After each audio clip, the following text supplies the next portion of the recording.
all too well today, they often surprise their victims. Take the case of the terrible plague of 1347 and 1348, in which half the population of Europe and millions of people in Asia as well probably died. As in the case of the COVID pandemic, ignorance inhibited the response. People did not know where the epidemic came from. They did not know how it spread. They did not know how the spread could be prevented. They did not know how the sufferers could be treated. It only after many returns of the plague in the 15th, 16th, 17th, and even the early 18th century did doctors and governments begin to understand how to respond. And by that time, there were other epidemics. There was cholera, for example. There was smallpox, where of course, European countries learned from the Ottoman Empire about vaccination. So, because ignorance has been so important in human history, it deserves to be studied. A second reason has been offered by the gifted French historian Alain Corbin, who is famous for discovering new topics on which to do historical research. He wrote one book on the history of smell, another on the history of bells and the sound of bells, a third book on the history of the seaside. And most recently, he has published a history of ignorance of geography. It's called Terra Incognita, what the French did not know about geography in the 18th and 19th centuries. Now, he makes a very interesting point in his introduction. As we all know, anachronism is the mortal sin of historians. Now, Colbin makes the point, we could more easily avoid anachronism if we are constantly aware of what people in the past, whichever century we are studying, aware of what these people in the past did not know. If we know what they did not know, we find it easier to interpret their behavior. And the third reason, the last reason I'm going to give for this approach to history is methodological. As I remarked at the beginning, new insights often come from turning a problem upside down or the wrong way round. Historians for centuries studied winners. Now some historians are studying losers as well. Historians have long studied the history of language, but only recently did a few of them begin to study silence. So this is what I mean by the upside down or the wrong way round. So it's easy to recommend a future history of ignorance. Writing one is more difficult, especially if we define ignorance in the traditional negative way as the absence of knowledge. You can imagine the obvious response of a traditional empiricist historian. What can the sources possibly be for the study of an absence? How can we study what isn't there? What method could possibly be followed? Well, in a word, my answer is comparison, meaning by comparison, contrast as well as similarity. You may know a famous detective story that involving Sherlock Holmes. But one of the cases he is described as solving was called The Dog That Did Not Bark in the Night. So Sherlock Holmes was summoned to discover discover who had stolen a famous racehorse. And as he investigated, he discovered that the dog that was guarding the stables did not bark. Now, this absence was a significant absence. We might even call it an eloquent absence, because it allowed Sherlock Holmes to draw the conclusion that the dog must have known the thief. So it was an inside job. So that already narrowed down the list of suspects. So what can historians do with comparisons and contrasts if they wish to write a history of ignorance? Well, one possible contrast is the contrast between past and present. Every discovery in geography, in science, whatever, it tells us something about what people did not know earlier. The famous discovery by Columbus in 1492 is a dramatic reminder that before that year, Europeans had no idea of the existence of either North or South America.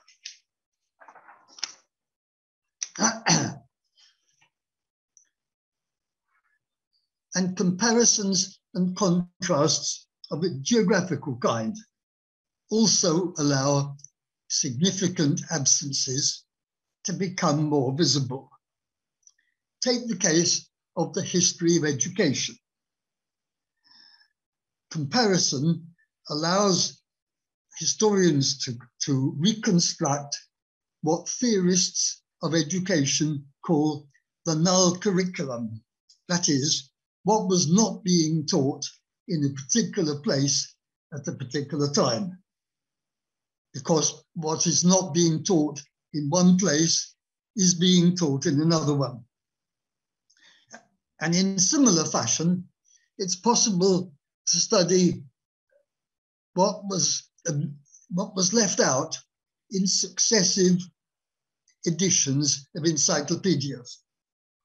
Of course, all this is out of date in the sense now online encyclopedias have infinite space. But in the days of paper encyclopedias, which is right from the invention of printing until quite recently, the editors of encyclopedias wanted them to remain the same size. So every time it was necessary to update the encyclopedia to include new information, they had to just make the difficult decision what to leave out in order to make this space. And for example, one can look at successive editions of the Encyclopedia Britannica, which has the advantage that it began to be published in the 18th century, and it survived until, as in paper editions, until quite late in the 20th century. So what is left out corresponds to topics that used to be of interest, but the editors of the encyclopedia think that the public are not really interested in that anymore.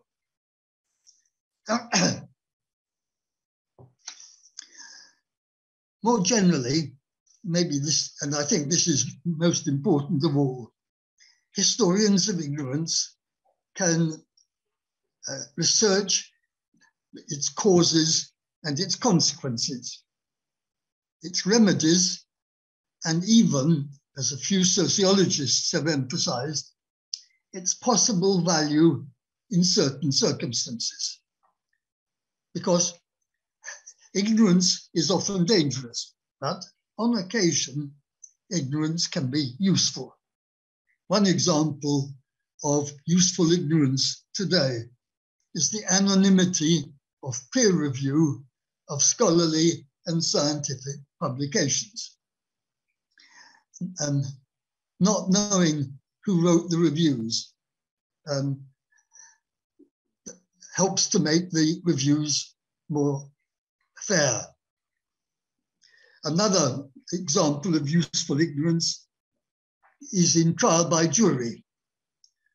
The deliberate isolation of the jury while they're deciding whether somebody is guilty or innocent. An isolation which doesn't allow them to read newspaper reports of the case. Again, it helps to preserve their impartiality. Now, some of these themes are not new. They've been discussed for centuries, though not in books that are deliberately intended to be about ignorance. I remarked earlier, historians have arrived rather late on the scene compared to their colleagues in sociology, in psychology, in economics, and other disciplines. But it would be more exact to say that historians have been late returning to the scene. If we go back to historians who were writing in the 18th century, we find that they were very interested in ignorance, that they made a central theme in their book the triumph of knowledge. In other words, the retreat of ignorance. It's a major theme in a famous book published just after the French Revolution by a French intellectual, Condorcet, which was called A Sketch for a History of the Human Mind. And the retreat of ignorance is his central theme. And he explains it by the invention of writing, the invention of printing, and so on. And it was, of course, in the 18th century that Western intellectuals described earlier periods as the Dark Ages, as a kind of antithesis of the Age of Light, which they believed that they were living in. Triumph, conquest, liberation, light. These were the dominant metaphors for the progress of knowledge and the defeat of ignorance. Now, a second traditional approach to ignorance forms part of intellectual history. Historians of ideas have long discussed the praise of ignorance, for example, by Socrates, who said that if there was one thing that he knew, it was that he did not know. Or the emphasis on ignorance by skeptical philosophers who argued that humanity knows much less than it thinks it knows. Of particular interest to us historians are the skeptics of the 17th century who undermined what their contemporaries believed to be reliable knowledge about the past. One French writer of the middle of the 17th century published a book entitled The Uncertainty of History. And the skeptics offered two main arguments for this uncertainty. The first was the lack of trustworthy sources. And the second was the prejudice, or as they called it, the bias of historians, whether for political reasons or for religious reasons. One French skeptic, a witty Frenchman, compared writing history with cooking. I quote, "Every nation or religious group," he wrote, "takes the same raw facts, but they season them according to taste." Now, I think it's time to move on to what can be achieved by historians working today. I believe that there is room for more than one approach to the history of ignorance. I think it's important to think in terms of multiple approaches to the past, which I like to call polyphonic history. And my own favorite approach to ignorance is a social history. So it focuses on who is ignorant of what. And it also focuses on the social consequences of ignorance when decisions have to be taken by rulers, by generals, by voters, by investors, and so on. Take the case of the history of war. Generals need to guess the plans of the enemy. What the great English general, the Duke of Wellington, said: "We have to know what's happening on the other side of the hill." The role in defeat of what might be called relative ignorance is particularly obvious. That is, when battles take place, both sides are ignorant. They are ignorant, one of the intentions of the commander on the other side. They're usually ignorant of many of the movements of the enemy, and of course, the other way around. But the army that wins is simply the army that is less ignorant than the other one. As in the classic case of the Franco-Prussian War of 1870 and 1871. The French generals suffered from too much confidence. They brought maps of Prussia with them because they thought they were going to have a successful invasion. In fact, the war took place on French soil, and the French commanders often didn't know where they were. The Prussians had equipped themselves with good maps, and that was one reason, among others, why they won the war and won it relatively quickly. In politics, it's not difficult to think of rulers or leaders who have been culpably ignorant of what they needed to know to do their job properly. But a social historian, such as myself, is especially interested in focusing on what sociologists call organizational ignorance, as opposed to the ignorance of single individuals. Organizational ignorance was first analyzed a few years ago in the case of large companies.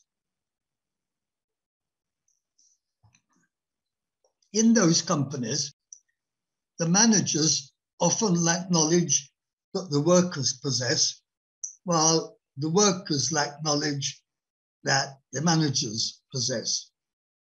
There's a breakdown in communication, which is more serious the larger the company becomes. It leads to inefficiency because valuable information is not passed on. Now, although analysts of the success and failure of companies were the pioneers in the field, but organizational ignorance can be found in other kinds of organization as well, of which the most obvious is surely governments. One could say something similar, of course, about armies. Historians of empire are beginning to be concerned with organizational ignorance. Conquerors, in particular, have a sudden need to know about the territories that they have conquered. In the case of England, which was invaded by the Normans in 1066, the winner, William the Conqueror, was not slow to initiate a survey of the whole country so that he would understand better how to rule it. And he needed an inventory of its resources. The Spaniards in the Americas had similar problems and found similar solutions. So did the British in India in the 18th and 19th centuries. And so did the Manchus in China when they took over China in the middle of the 17th century. All the same, colonial officials have often lacked local knowledge. It was difficult for them to acquire local knowledge because local languages were not easy to learn. And of course, the local inhabitants were not all that eager to provide their conquerors with the knowledge that would allow them to rule. Just a second, I need to put a light on. Okay, now I can see my notes better. Even when monarchs or presidents govern their own country, organizational ignorance is difficult to avoid. Take the case of King Louis XIV of France. His memoirs, which in fact were not written by him, but written by his secretaries, described the king as virtually omniscient, informed about everything. However, despite the hours that the king spent at his desk, because Louis was quite a conscientious monarch, there was a great deal that Louis did not know. A similar story, Philip II of Spain, who had a vast empire to govern, including Mexico and Peru. And Philip II was extremely conscientious and put in many hours a day reading reports. But in fact, he was overwhelmed by information, and that made making decisions more difficult, and above all, making quick decisions more difficult. And then added to this is the problems of governing an empire over several continents when the means of transport are either sailing ships or horses. It's not surprising that sometimes it took a year for Philip's decision to arrive in Mexico City or in Lima. So the joke made by the Spaniards in the 16th century was to hope that death would arrive from Spain because it would take such a long time to arrive. But this is a permanent problem. It was maybe more extreme in the 16th and 17th centuries than it is when it was first in the age of the telegraph, then of the telephone, and now of online communication. But some problems remain. The most obvious one is that communication breakdown is not altogether accidental. Imagine that you are advising a powerful ruler for example, an Ottoman sultan. So if you are a vizier, you are likely to filter information before you pass it on. Just as in large companies today, managers filter information before passing it to the CEO. They often tell their bosses only what they think those bosses want to hear. And that's not a good recipe for success.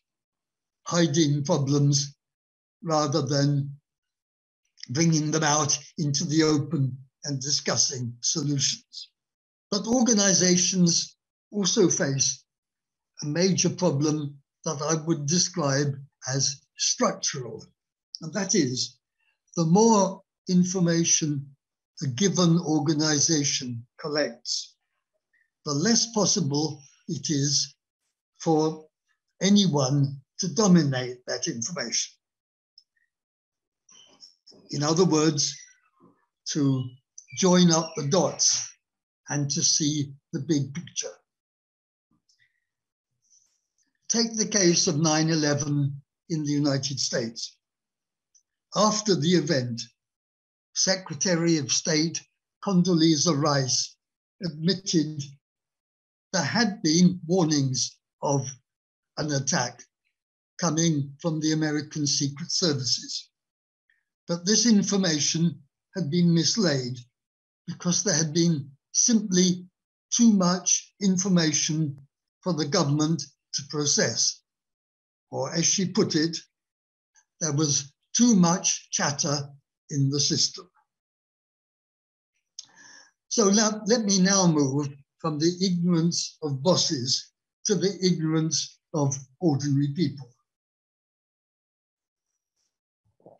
It might be said, the ignorance of ordinary people is an asset for authoritarian regimes, but it's an anxiety for democracies. In democracies, voter ignorance has sometimes been the object of social surveys. At least if the government can find out what people do not know. But even democratic governments cover up embarrassing facts, or when the silence has been broken, they turn to denial. Large corporations have done exactly the same, hiding the link between smoking and cancer, hiding the link between the industrial pollution and the illnesses of the people who live near particular factories. Some sociologists today like to describe these situations with a dramatic phrase. They talk about the manufacture of ignorance. Though I must admit, I prefer old-fashioned terms such as cover-up and lies. Now, so far, I've been talking about what have been described as known unknowns, like what the enemy is doing on the other side of the hill. But a history of ignorance has also to confront unknown unknowns, as in the case of Columbus in 1492, and as in the case of all of us so far as knowledge of the future is concerned. Nobody can do more than guessing. And a recurrent situation, I think, which should be of great interest to historians, is ignorance of alternative belief systems. It has often been noticed that belief systems inhibit innovation because people living in that system are unaware that there are possible alternatives to it. Circularity is central here. An intellectual system persists because it's taken for granted. It's taken to be natural, taken to be the only way of seeing the world. And historians have been too quick to describe individuals and groups in the past as credulous, without remembering that in many cases, these individuals and groups lacked access to knowledge of alternative belief systems. It is awareness of alternatives that encourages criticism of regimes in the present. Not only political regimes, but economic regimes or cultural regimes. A vision of a different future encourages innovation. A vision of things being organized differently in another country also encourages innovation. On the other hand, in a closed system, it is difficult to keep an open mind. To break out of the prison of a belief system, its intellectual monopoly, it's necessary to know about an alternative. And in history, this knowledge has usually come about as the result of an encounter between one culture and another. I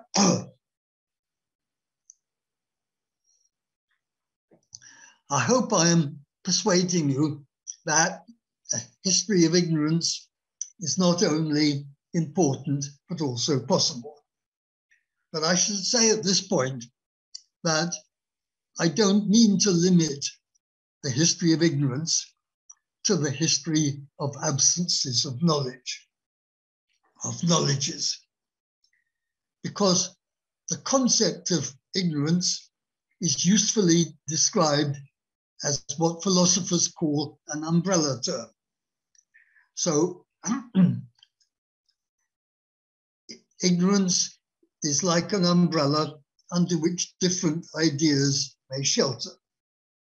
In this case, I'm thinking about 5 neighbors of ignorance: denial, forgetting, secrecy, uncertainty, and misunderstanding.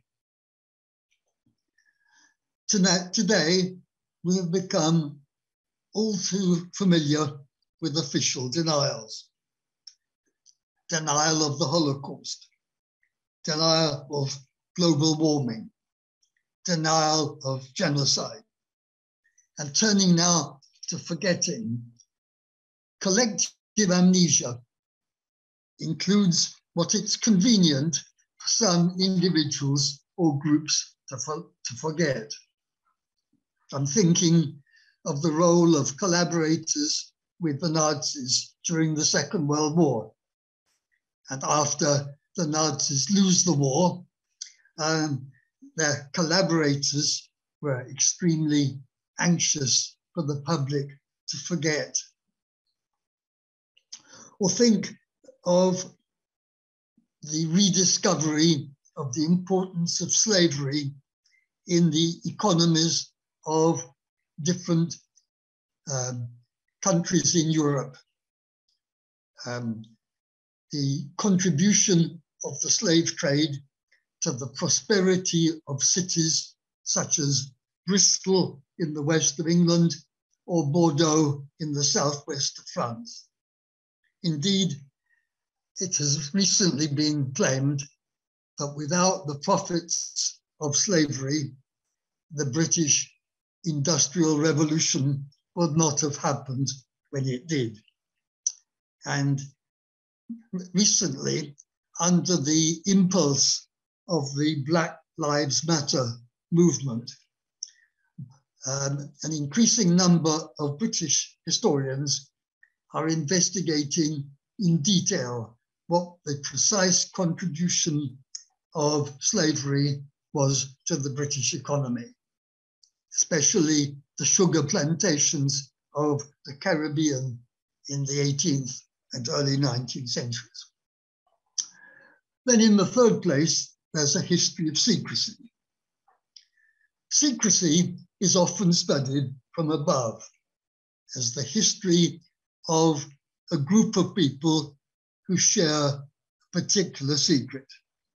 But I believe that historians of ignorance should also approach secrecy from below.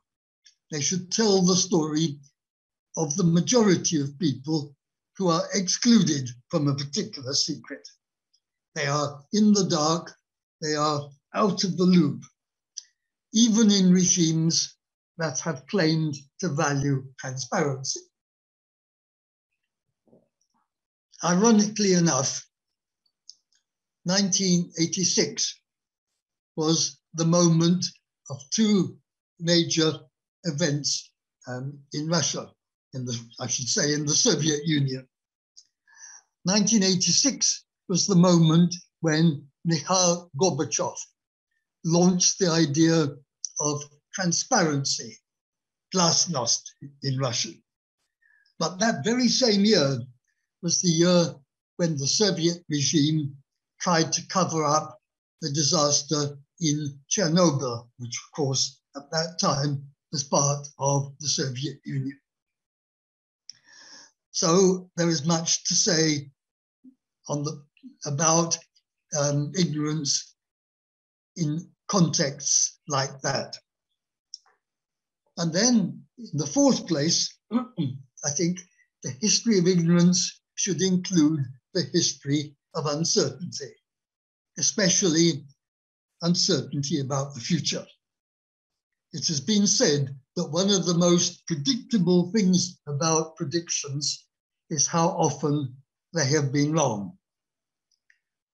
There is plenty to do for historians to tell the stories of predictions that turned out to be wrong. And finally, I want to end with misunderstanding.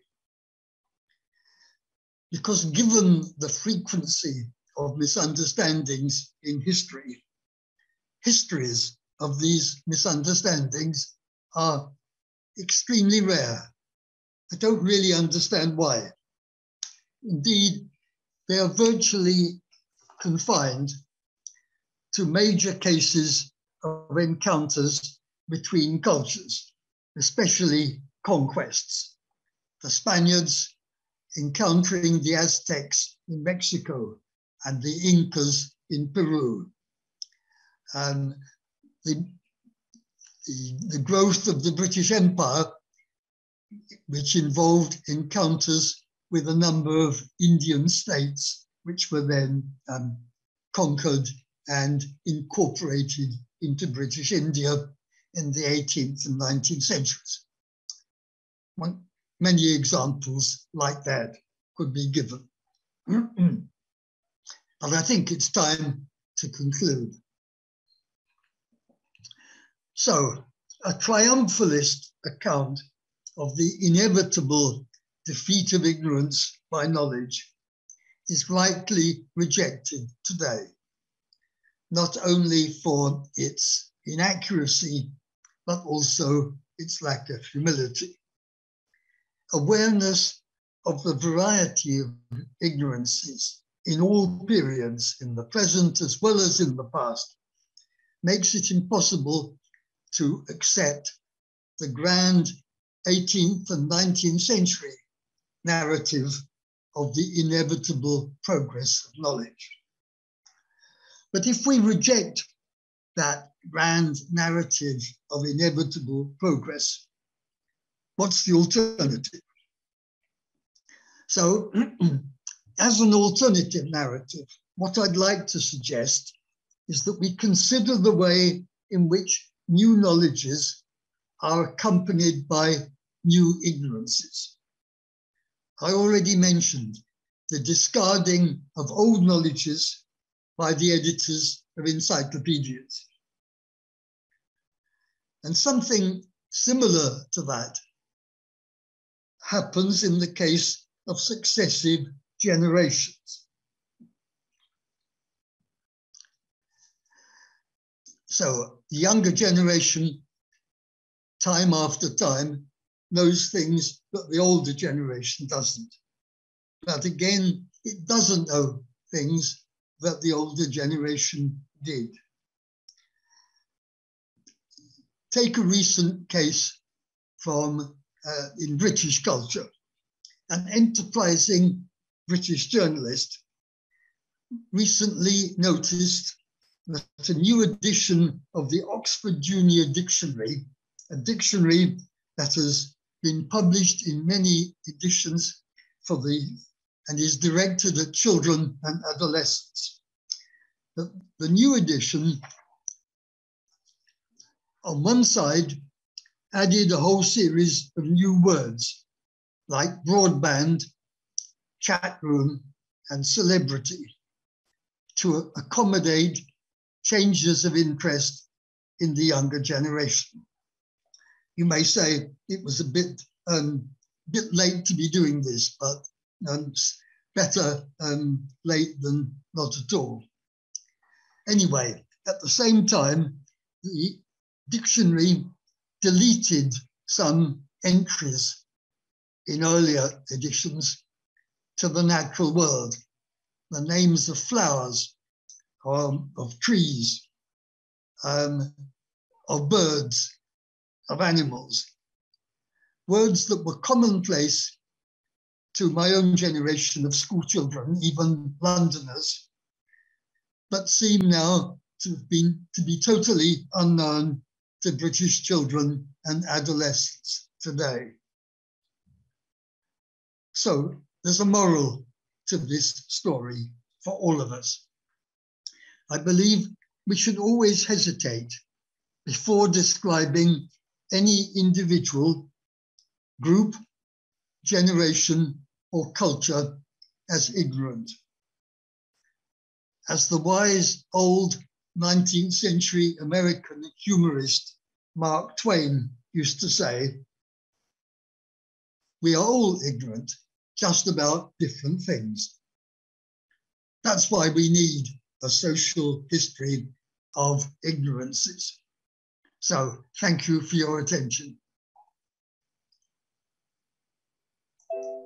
Thank you very much, Professor, for your talk and for you being here. Now the guests can direct their questions to me in chat so that I can direct the questions to Peter Burke, to our professor, to answer them. So I'm starting to direct the questions. You can start sending me also. So I'm trying to, here we are, yeah. So I'm hoping that people will have some questions via the chat.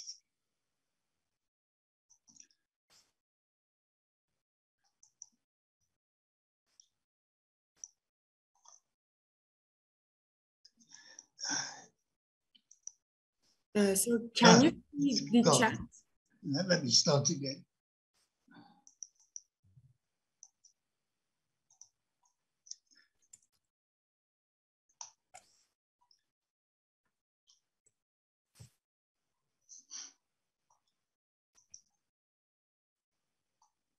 Sorry about that. There are all sorts of technical problems today. I don't know why.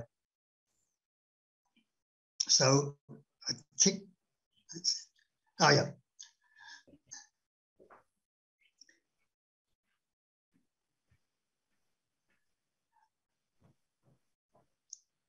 Yeah, I talked about a social history of ignorance. I could equally well have spoken about the cultural history of ignorance.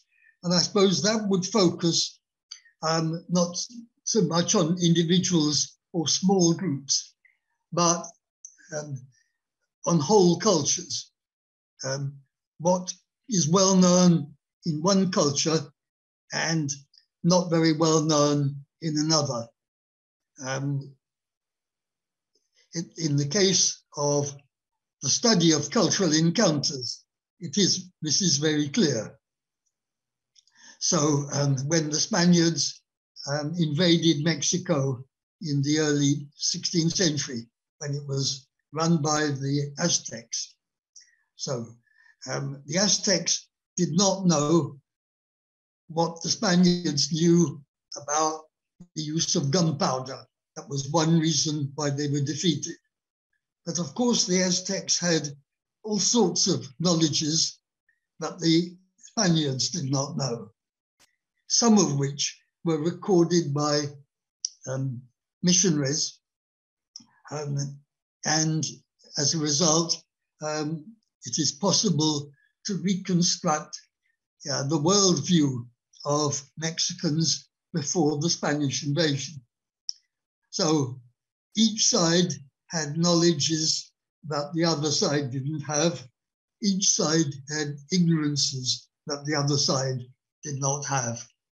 So cultural encounters are a privileged context where ignorances become more visible than they do in many other situations.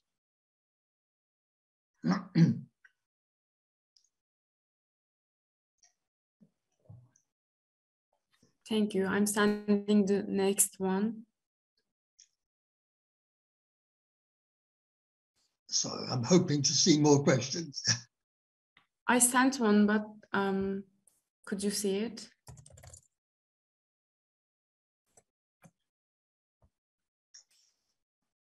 Okay. How can we explain the interdisciplinary relationship between psychology and history, considering forgetting and memory aspects of the history of ignorance?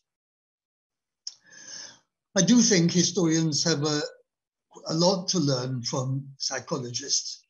That what psychologists study in the present raises questions which we can ask about the past, even though, unlike the psychologists, we can't ask people questions that will tell us something about the process of forgetting and the process of remembering.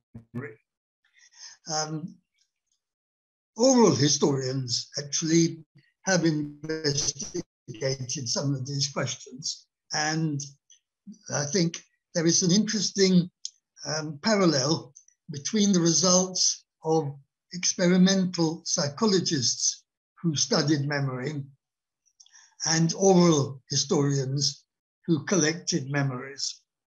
So I think the psychologists began this. They devised an experiment where a major event happens, and very soon afterwards, they interview a number of people and they ask them what they remember about this event that occurred a few days or a few weeks earlier. And so they record the results. Then they wait 10 or 20 years and they interview the same people and they ask them the same question.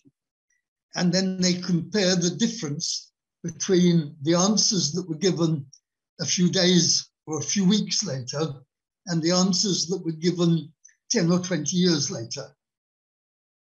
So people think they're just simply remembering the incident, but they tell stories which are different in important ways. And in a similar way, oral historians realized that they should go back and interview the same informants 10 or 20 years later, and once again, ask them the same questions. And in the case of both the psychologists and the oral historians, the results were very similar. That is, the memories became more stylized. They became much more like myths. Over time, there was an assimilation between the memory of a particular incident and stories that circulate about similar incidents that have circulated for centuries. And people don't realize that their memories have changed. It was only revealed by this process of documenting the same person's memory of the same events at this distance in time. In this case, the psychologists and the historians didn't collaborate, but one group became interested in reading the results of the other one and then testing them and discovered something very similar.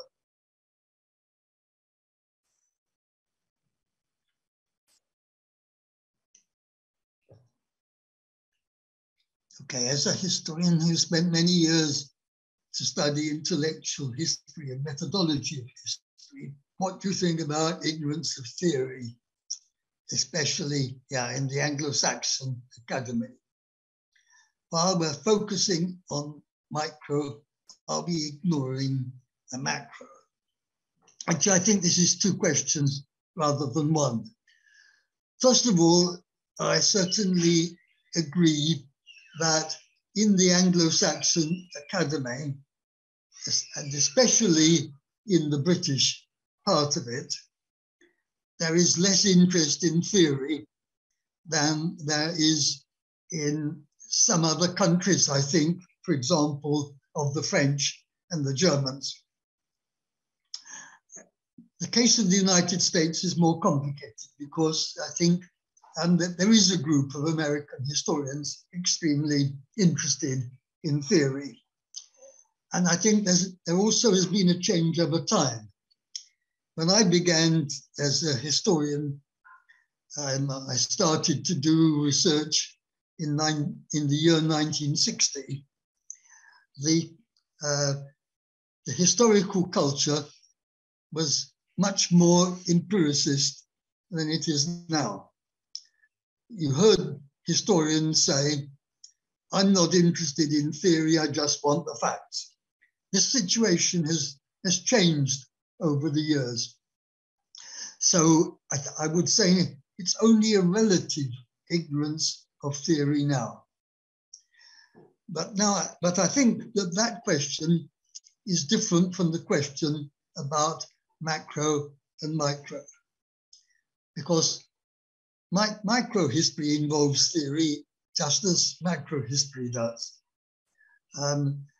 There's a fascinating discussion of the theoretical implications of microhistory in a collection of essays that was published in France. So one leading French historian, Jacques Revel, and colleagues, and some Italian historians from the group that practices what they called microstoria. They are discussing what are the consequences of changing scale. For example, do the explanations of historical events change if you're studying them at village level or if you're studying them at national level? For example, conflicts between political parties. At the macro level, it looks as if these are differences in ideology. But at village level, it looks much more as if one family supports one political party and another, and the rival family has to support the other one just to maintain a balance of power inside the village. So there is, maybe there's more theory in the case of macro history because macro history is much bigger, but there is theory in both cases. And of course, rather than focusing on either the macro or the micro exclusively, I think what is most valuable to do in the future is to look for the links between the two. We know there must be such links. The problem is to discover a good way of researching them. And not very much has been done about this problem so far. I hope it will be done in the future.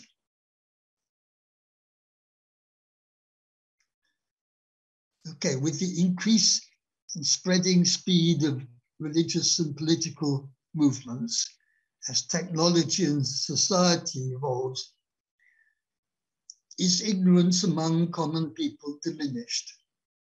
To what extent does this affect the decline of huge empires like the Habsburgs and the Ottomans?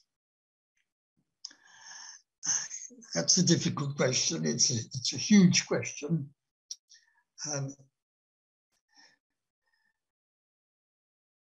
And I would rather say certain kinds of ignorance among ordinary people have diminished. I think ordinary people have a better knowledge today than ever before of what happens at a national or international scale. But that means they have less local knowledge because we still sleep for 8 hours a day. We don't live much longer than before. So acquiring one kind of knowledge takes the time that used to be spent on acquiring another kind of knowledge. This is what I mean, what I meant by saying at the end of the lecture, that new knowledges are usually accompanied by new ignorances. Now, about the decline of empires,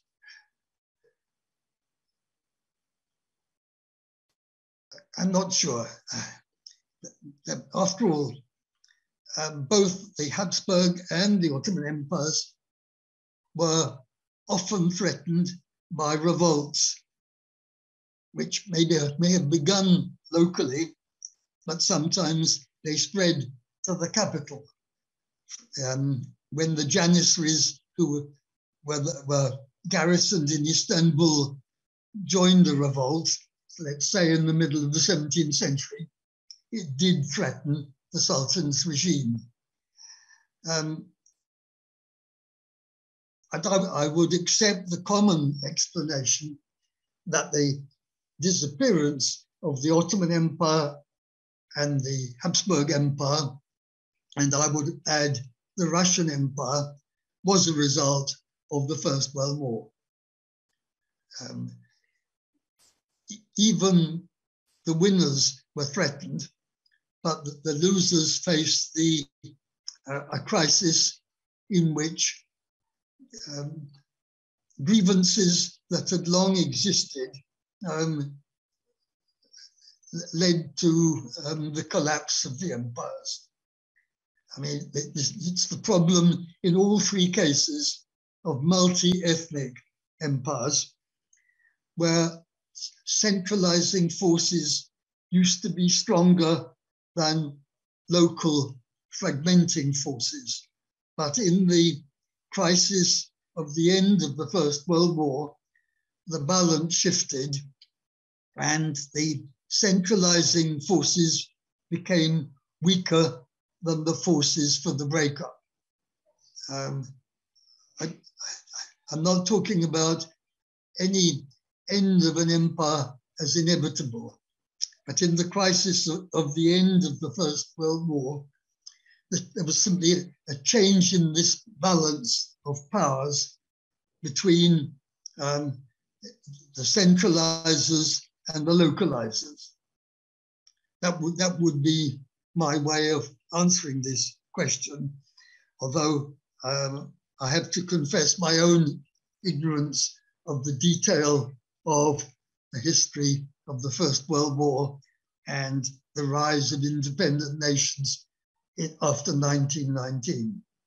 It was, of course, partly the decision makers at the Conference of Versailles. And then there's something to say about ignorance, because there were four key decision makers: President Wilson of the United States, Clemenceau in France, Lloyd George representing Britain, and an Italian whose name I temporarily forget. Now, unfortunately, however much they knew about governing their own countries, both President Wilson and Prime Minister Lloyd George were very much ignorant of other European countries, and particularly in the eastern half of Europe. And so they did not always make wise decisions about the frontiers that would be set up. For example, when Poland became an independent country, when Yugoslavia became independent, and so on. So this is definitely a case where historians of the diplomatic settlement have to take into account that the decision makers did not always have the knowledge that would lead to a wise decision.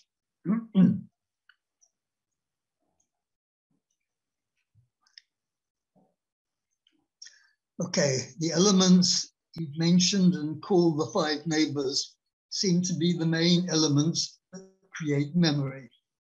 Can we claim that memory is one of the most important sources when focusing on the history of ignorance? Or does it lead to what is taken for granted as known?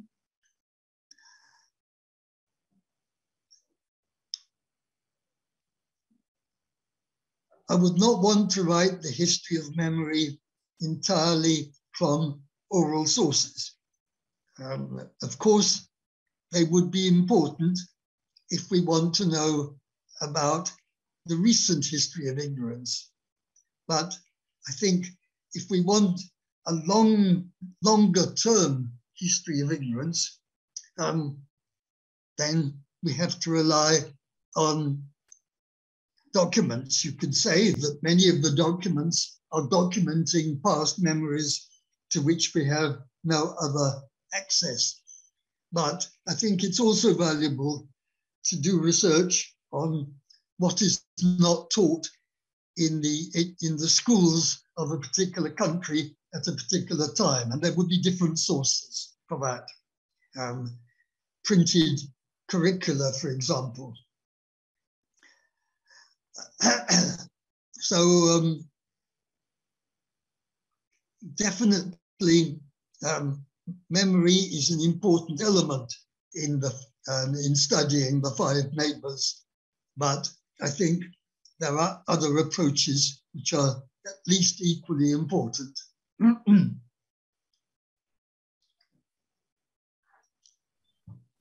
Those are the all questions asked, Professor. No other questions are now here. Thank you very much for your time and your attention and your speech. It was very insightful and helpful to all of us. I'm also thanking every guest who is here, who listened to you and spending this time with us. This is the end of this open lecture. I'm hoping to see everyone here in our next lecture as well. Thank you. Well, it was a pleasure, but I'm just sorry that we had these technical difficulties at the start. But I was glad to meet you in virtual space. It was great. Thank you. Fine. Goodbye. Yeah. See you.